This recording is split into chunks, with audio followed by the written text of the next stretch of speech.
So if you're going to kill somebody, you just put it on their neck and twist it 3 times or 4 times or whatever till the person stops moving. He got a much easier death than any of his victims. In my opinion, he got an easier death than he deserved. Kill that clown! Kill that clown! Kill that clown! James Mazara, John Mowery, John Sick, Russell Nelson. Son algunos de los jóvenes que perecieron a manos de John Wayne Gacy durante los años de 1972 a 1978.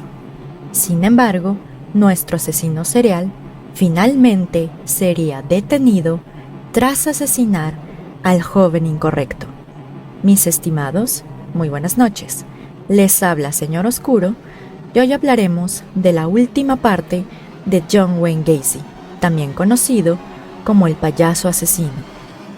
And besides, the dead won't bother you. It's the living you gotta worry about.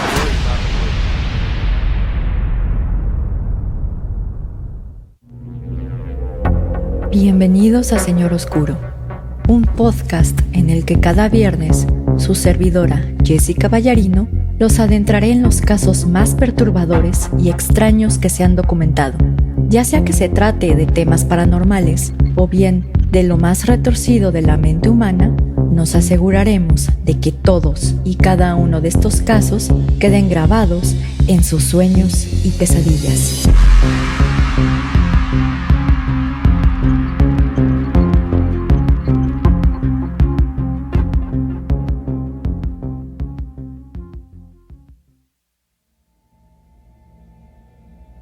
Mis estimados amigos ferales y críptidos domesticados, muy buenas noches. Les habla Jessica y les doy la bienvenida a un nuevo episodio de Señor Oscuro. Antes de empezar con el episodio de hoy, tengo que dar un aviso legal, ya que el contenido del mismo puede ser sensible para algunas personas, por lo que se recomienda discreción. Asimismo, el contenido de este episodio no representa algún tipo de admiración hacia John Wayne Gacy o sus actos, por lo que la información que se exponga en este episodio no puede ser considerada como apología del delito. Sin más que agregar, sigamos con la historia de nuestro asesino serial. El 30 de diciembre de 1977, Gacy secuestró a un joven de 19 años de nombre Robert Donnelly, al amenazarlo a punta de pistola mientras se encontraba en una parada de autobús. Gacy lo condujo a su casa, donde lo torturó al meterle la cabeza en una tina llena de agua hasta desmayarlo, para después violarlo en repetidas ocasiones. Asimismo, Gacy se burlaba de él al manifestarle lo siguiente, y cito: ¿acaso no nos estamos divirtiendo esta noche? Después de varias horas de tortura, Gacy manejó al joven a su lugar de trabajo y lo liberó, advirtiéndole que la policía no le creería si lo denunciaba. Y desafortunadamente, Gacy tenía razón, ya que al día siguiente de este suceso, Donnelly acudió ante la policía y denunció lo sucedido, manifestando inclusive que Gacy le refirió que había matado antes y que lo asesinaría. A pesar de que Gacy fue interrogado por la policía el 6 de enero de 1978, se concluyó que no existía evidencia suficiente para levantar cargos en su contra. En una entrevista posterior, Donnelly refirió que la policía lo trató como un niño drogado, ya que 3 meses antes había sido arrestado por posesión de marihuana. Un mes después, es decir, el 16 de febrero de 1978, Gacy asesinó a un joven de 19 años de nombre William Kindred. Antes de su desaparición, Kindred le refirió a su novia que pasaría la tarde en un bar. Este joven fue la última víctima que fue enterrada en el espacio de arrastre de Gacy por falta de espacio. Cuando Gacy fue arrestado, les manifestó a los investigadores que había considerado guardar a sus siguientes víctimas en el ático de su casa, pero que se había arrepentido por la posible filtración de fluidos que pudieran emanar de los cadáveres. En la noche del 21 de marzo de 1978, Gacy atacó nuevamente, siendo en esta ocasión a un hombre de 26 años llamado Jeffrey Rignall, quien en ese momento se encontraba caminando hacia un bar. De acuerdo con los registros de la corte, Gacy le propuso a Rignall llevarlo en su automóvil hasta el bar, a lo que Rignall aceptó. Acto seguido, Gacy colocó un pedazo de tela impregnado con cloroformo en la cara de su víctima, causando que se desmayara. Al llegar a su hogar, Gacy le ofreció una bebida a Rignall para posteriormente dejarlo inconsciente con más cloroformo. Cuando Rignall despertó, se encontró desnudo, mientras que sus brazos y cabeza pasaban a través de unos agujeros que habían sido taladrados en una tabla de madera, la cual se encontraba suspendida desde el techo con cadenas. Acto seguido, Gacy lo violó en repetidas ocasiones, mientras le repetía que él tenía el control. De repente, Rignall se desmayó y despertó al lado de una estatua en un parque cerca de su casa en Chicago, vistiendo solo sus pantalones. Rignall se levantó y logró dirigirse al apartamento de su novia, para después ser llevado al hospital. En una entrevista posterior, Rignall manifestó que la exposición prolongada al cloroformo por parte de Gacy le causó daños irreparables al hígado. A pesar de que Rignall estaba sangrando, tenía moretones en las muñecas causados por las cuerdas y quemaduras en la cara derivadas del cloroformo, la policía no tomó su denuncia con mucha seriedad, ya que no recordaba dónde estaba la casa de Gacy o cómo lucía su exterior. La siguiente víctima fue un joven de 20 años de nombre Timothy O'Rourke, quien se cree fue asesinado el 20 de junio de 1978. Antes de su asesinato, O'Rourke le manifestó a su compañero de cuarto que un contratista del noroeste de Chicago le había ofrecido un trabajo. Como Gacy ya no tenía espacio para enterrar el cadáver, decidió aventarlo desde un puente al río Des Plaines. De acuerdo con nuestro asesino serial, en total aventó 5 cuerpos al río, de los cuales solamente fueron recuperados 4. En el mes de noviembre, Gacy se cobró la vida de 2 víctimas más, siendo un joven de 19 años de nombre Frank Langdingin, cuyo cuerpo desnudo fue encontrado en el río Des Plaines el 12 de noviembre de 1978. 12 días después de este hallazgo, Gacy asesinó a James Mazzara, de 20 años.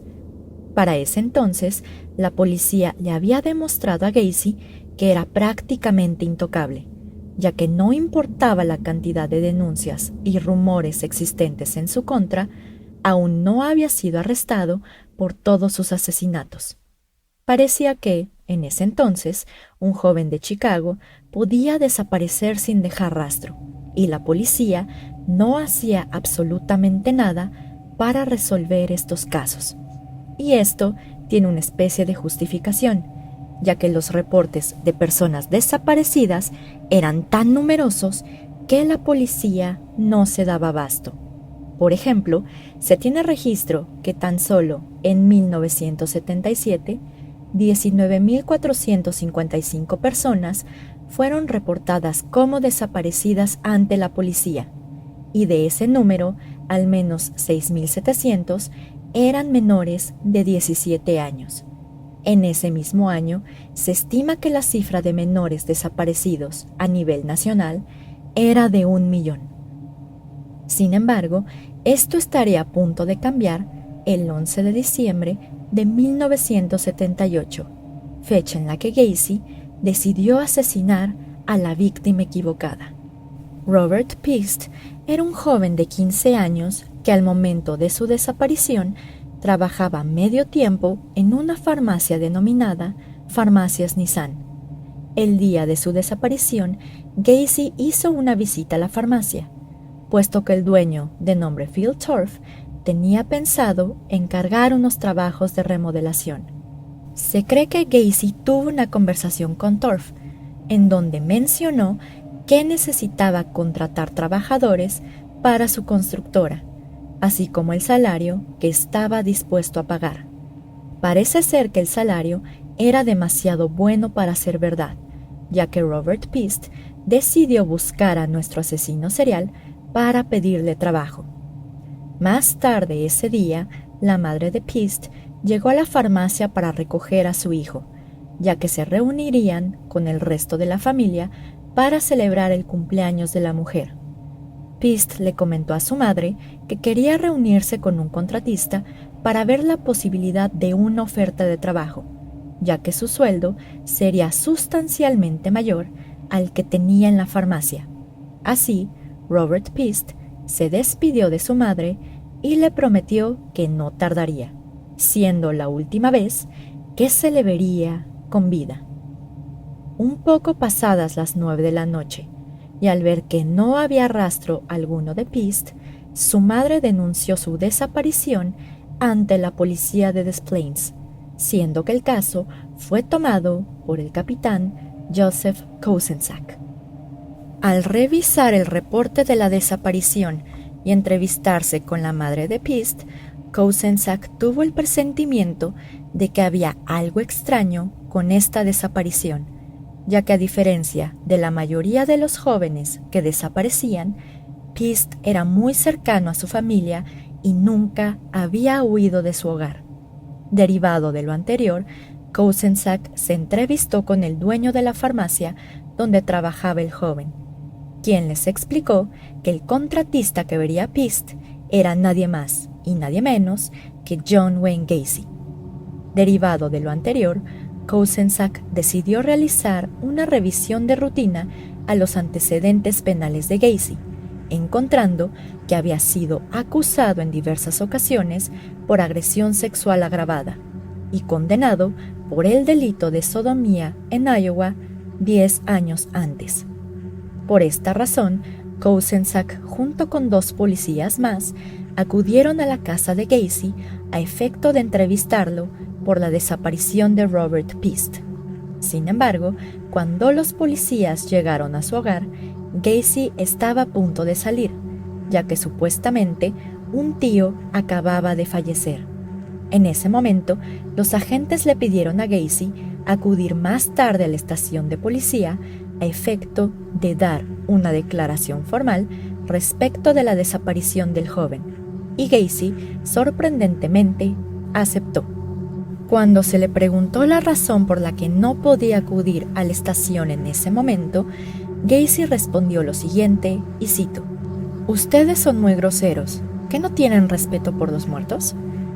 En una entrevista posterior, el detective Kosenczak manifestaría que justo cuando se retiraron del inmueble, Gacy corrió hacia su automóvil y se alejó a gran velocidad.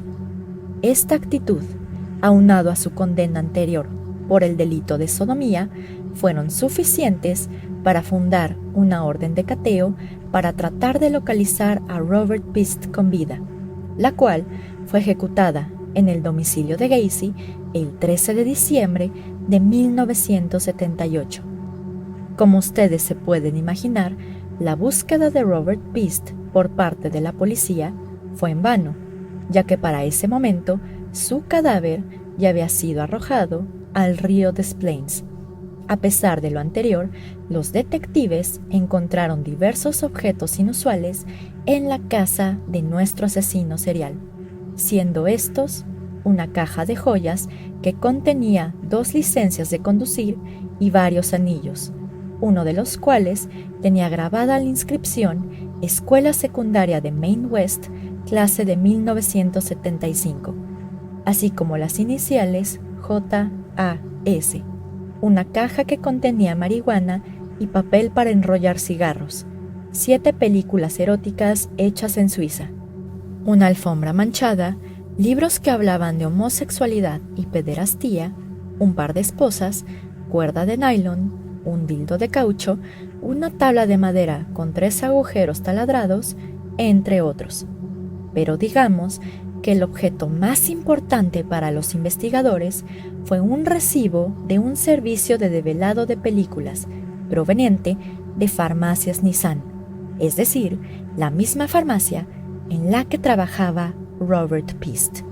Aunque no se encontró rastro alguno del joven, los investigadores finalmente comenzaron a ver a través de la fachada de Gacy, por lo que decidieron ponerlo bajo vigilancia policíaca.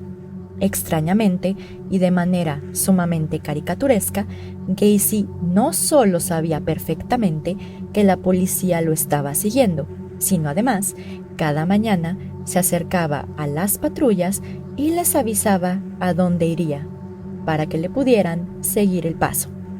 En una entrevista posterior, uno de los detectives encargados de vigilar a Gacy, de nombre David Hackmeister, referiría que en una ocasión, él y otro detective de nombre Mike Albrecht siguieron a Gacy a un bar llamado Moose Lodge. Al entrar, notaron la presencia de Gacy y se sentaron en una mesa cercana. De repente, una mesera se acercó con 2 cervezas y se las entregó a los policías, manifestando que eran cortesía de John Wayne Gacy. Y curiosamente, los mismos policías le invitaron a Gacy otra cerveza. Mientras tanto, la policía realizaba todos los actos de investigación para desentrañar el misterio detrás de Pogo el payaso. Curiosamente, y al revisar los reportes de personas desaparecidas, se descubrió que 2 empleados de Gacy, es decir, John Butkovic y Gregory Gotzik, habían desaparecido sin dejar rastro, por lo que decidieron interrogar a empleados y ex-empleados de este asesino serial. Entre ellos, los agentes interrogaron a David Cram y a Michael Rossi, quienes les informaron que Gacy les había pedido cavar en el espacio de arrastre para supuestamente instalar tejas de drenaje. Asimismo, los investigadores descubrieron que los vecinos de Gacy se habían quejado en diversas ocasiones de un olor nauseabundo que emanaba del espacio de arrastre, el cual Gacy lo atribuía a problemas de drenaje. También descubrieron que Gacy vaciaba periódicamente cal viva en el espacio de arrastre para amortiguar este olor. Para este momento, era evidente que Gacy estaba ocultando algo en el espacio de arrastre, por lo que los agentes solicitaron una segunda orden de cateo, fundamentándola en diversas piezas de evidencia que encontraron en el hogar del asesino serial.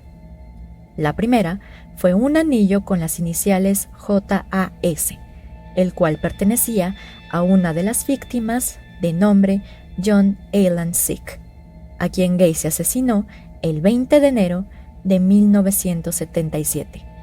La segunda fue precisamente el recibo de Farmacias Nissan. Y finalmente, la tercera evidencia fue que en una ocasión Gacy invitó a su casa a 2 policías que lo estaban vigilando, de nombres Bob Schultz y Ryan Robinson. De repente, Schultz entró al baño de Gacy y coincidentemente se prendió la calefacción. Un olor nauseabundo y penetrante comenzó a inundar el cuarto donde se encontraba el detective, el cual sería comparable con el olor de la morgue del condado. Asimismo, la policía ideó un plan para que Gacy confesara, consistente en ejercer presión entre sus amigos y contactos en la política, para que poco a poco dejaran de apoyarlo. A su vez, le revelaban a Gacy algunos detalles de la investigación y hacían especial hincapié en que existía evidencia suficiente para arrestarlo al ser sospechoso del delito de homicidio. Afortunadamente, Esto funcionó para los policías, ya que entre las 12 de la noche y la 1 de la mañana, los policías observaron a Gacy dirigirse a la oficina de sus abogados defensores, ubicada en Park Ridge. Tiempo después, los abogados salieron del edificio y les hicieron ademanes a los agentes de la policía para que se acercaran. De acuerdo con David Hackmeister, es decir, uno de los policías encargado de vigilar a nuestro asesino serial, los abogados defensores se veían bastante nerviosos e inclusive parecía que estaban aterrados de Gacy, ya que en ningún momento le quitaron los ojos de encima. Acto seguido, Gacy se dirigió a una estación de gas Shell, donde le aventó unas bolsas de marihuana a los empleados y salió rápidamente del lugar.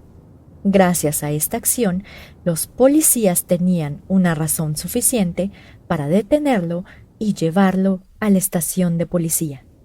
Días después de su arresto, específicamente a la medianoche del 21 de diciembre de 1978, el segundo cateo fue ejecutado, el cual fue supervisado por el detective de nombre Rafael Tovar.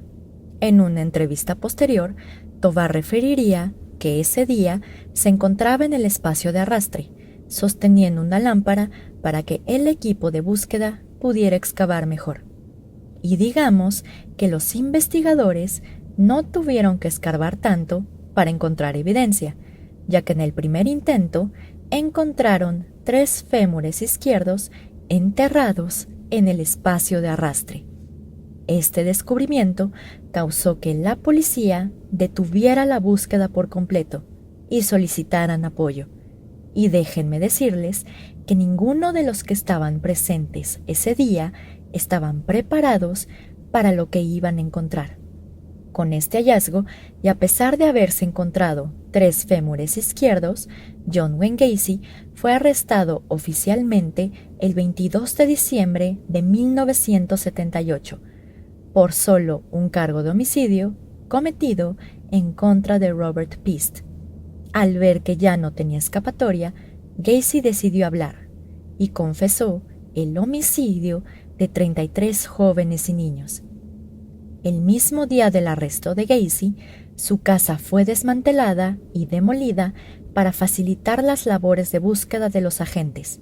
Asimismo, Gacy dibujó un diagrama del espacio de arrastre debajo de su casa y señaló con exactitud dónde se encontraban los cadáveres de sus víctimas. Los investigadores encontraron un total de 27 cuerpos enterrados en el espacio de arrastre, así como un cuerpo adicional enterrado en el jardín.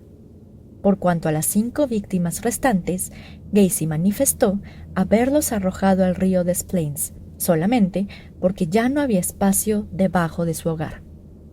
Sin embargo, Gacy haría lo posible para comprar tiempo y así retrasar su juicio. Para ello, Gacy manifestó que sufría de trastorno de identidad disociativo e inclusive señaló que tenía 4 personalidades: el contratista trabajador, el payaso, el político activo y el policía llamado Jack Handy, quien odiaba la homosexualidad y consideraba a los trabajadores sexuales como, y cito, escoria débil, estúpida y degradada. De acuerdo con Gacy, su personalidad conocida como Jack Handy o Jack Malo era quien supuestamente había cometido los homicidios. El 6 de febrero de 1980, John Wayne Gacy compareció ante el juez de nombre Louis Garipo por 33 cargos de homicidio. Su defensa presentó una coartada por insanidad, es decir, que el trastorno de identidad disociativo no permitía a Gacy diferenciar entre el bien y el mal, o que incluso no podía comprender los alcances de sus crímenes. Sin embargo, las pruebas hablaban por sí mismas.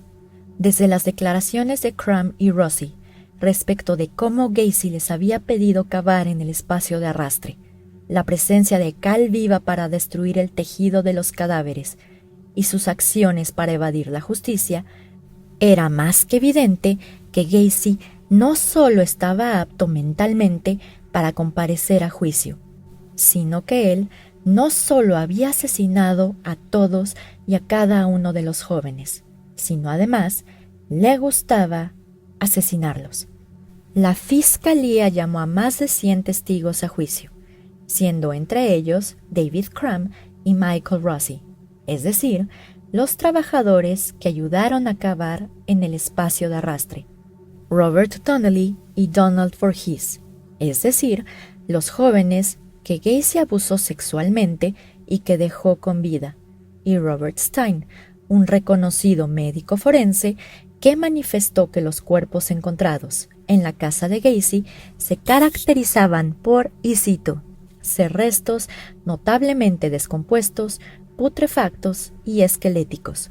Asimismo, este médico forense señaló que 13 de las víctimas habían fallecido a causa de asfixia, 6 por estrangulamiento por ligadura, 1 por múltiples puñaladas en el pecho y 10 de ellos por causas sin determinar. Por otro lado, la defensa de Gacy consistió en demostrarle al jurado que nuestro asesino serial no tenía la capacidad de comprender la diferencia entre el bien y el mal, y que por esta razón era inimputable. Al exponer los alegatos de clausura, el fiscal encargado, de nombre William Kunkel, se acercó a un tablero donde se encontraban las fotos de las víctimas de Gacy, las arrancó una a una y manifestó lo siguiente, y cito: si quieren mostrarle misericordia a este asesino serial, muéstrenle la misma misericordia que mostró cuando quitó estas 22 vidas de la faz de la tierra y las puso aquí, para después tirar estas fotografías en una maqueta que simulaba la entrada del espacio de arrastre de Gacy. Por otro lado, y mientras el juicio transcurría, la policía logró identificar a 22 de las 33 víctimas de este asesino serial, mientras que a lo largo de los años se han logrado identificar a 6 víctimas más. Hasta la fecha de este episodio, aún hay 5 jóvenes que murieron a manos de Gacy y que aún no han podido ser identificados. Finalmente, el 13 de marzo de 1980, y después de deliberar por menos de 2 horas, el jurado encontró a John Wayne Gacy culpable por 33 cargos de homicidio, sentenciándolo a la pena de muerte. Después de diversas apelaciones y recursos, la ejecución de John Wayne Gacy fue programada para el 10 de mayo de 1994. Para su última cena, Gacy pidió 12 camarones fritos, una cubeta con la receta original de pollo KFC, papas a la francesa y 1 libra de fresas. Su hermana menor, de nombre Karen Gacy, describió que el día antes de su ejecución, John Wayne Gacy se veía calmado y en paz consigo mismo, pero en ningún momento mostró algún tipo de remordimiento por los homicidios ocasionados. Antes de que la ejecución empezara, los químicos de la inyección letal se solidificaron de manera inesperada, por lo que no pudieron pasar al brazo de Gacy. Sin embargo, esta cuestión solamente detuvo la ejecución por 10 minutos, en lo que tardaron en reemplazar el tubo bloqueado por uno nuevo. Respecto de esta cuestión, el fiscal William Kunkel manifestó lo siguiente, y cito: aún así tuvo una muerte mucho más fácil que cualquiera de sus víctimas. Finalmente, John Wayne Gacy fue declarado muerto oficialmente a las 12:58 de la mañana. Sus últimas palabras fueron, y cito: bésame el trasero. Después de su ejecución, el cerebro de Gacy fue removido, siendo que actualmente se encuentra en posesión de la doctora Helen Morrison, quien interrogó a Gacy en diversas ocasiones con la intención de aislar los rasgos de personalidad comunes de los sociópatas violentos. Sin embargo, y después de examinar el cerebro de Gacy, se reveló que no tenía alguna normalidad. Pero en fin, mis estimados, aquí concluye la historia de John Wayne Gacy, que después de 40 años de que sucedió, aún sigue resonando en la actualidad. Y si les interesa indagar un poco más con la historia de John Wayne Gacy, les recomiendo bastante el libro intitulado Sueños enterrados, dentro de la mente de un asesino serial, escrito por el autor Tim Cahill. Y de hecho creo que este libro lo pueden encontrar gratis en internet. Y también les recomiendo mucho una miniserie de televisión producida por Peacock llamada John Wayne Gacy, Devil in Disguise, ya que estas fueron mis fuentes principales para sacar este episodio. Pero en fin, mis estimados, y una vez que ya conocen un poco más de la historia de John Wayne Gacy, les hago esta pregunta. ¿Los asesinos seriales nacen o se hacen? Así que con esto me despido, deseándoles que tengan una muy bonita semana y nos vemos el próximo viernes, eso espero, en otro episodio de Señor Oscuro. Señor Oscuro se despide por el momento. Muy buenas noches.